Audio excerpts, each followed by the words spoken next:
일반적으로 봄, 가을에 증상이 심해지는 것으로 알려져 있는 비염. 하지만 여름 역시 과도한 에어컨 사용과 높은 습도로 인해 코 점막에 자극을 받기 쉬워 비염이 악화될 위험이 높다. 특히 알레르기 비염의 경우 장마철 세균 번식과 휴가철 위생관리의 부족으로 발병률은 더욱 증가할 수 있기 때문에 여름철 비염 관리에 대한 이해가 필요하다. 작은 환경 변화에도 쉽게 증상이 악화될 수 있는 비염의 여름철 관리법과 주의사항에 대해 자세히 짚어보자.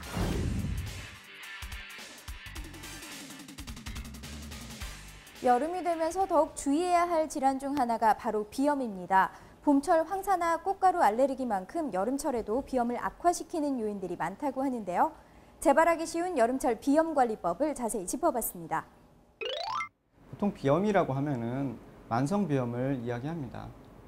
급성 비염은 감기로 알려져 있는데요. 열을 동반하는 경우가 많고 몸살과 같은 전신 증상을 수반하게 됩니다. 그리고 다른 사람에게 전염되는 전염성을 가지고 있기도 하고요. 증상은 2주를 넘기지 않는 것이 일반적입니다.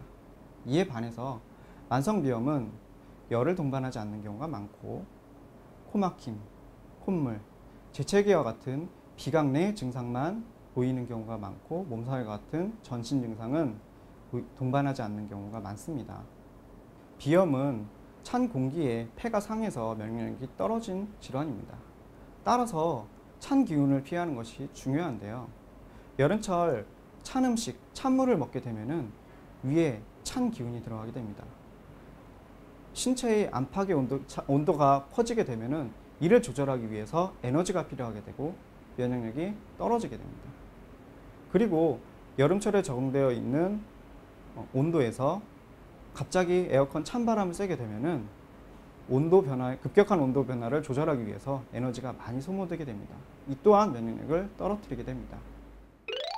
비염은 잘 낫지 않고 치료 기간이 길어서 병을 방치하기 쉽습니다.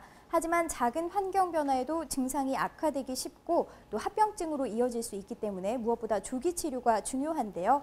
비염의 합병증과 치료법을 자세히 짚어봤습니다. 비염은 코막힘으로 인해서 호흡에 불편감을 초래하고 이로 인해 수면의 질을 떨어뜨리게 됩니다. 수면은 성장에 굉장히 중요한 요소 중에 하나인데요. 수면의 질 저하는 성장뿐 아니라 성격 변화, 비만 등에도 영향을 미친다는 연구 결과도 있습니다. 또한 비염으로 인해서 비강이 막히거나 콧물이 증가가 되어서 통기가 안 되면 중이염이나 축농증이 생길 수 있습니다. 비염의 진단에는 비내시경을 이용하게 됩니다.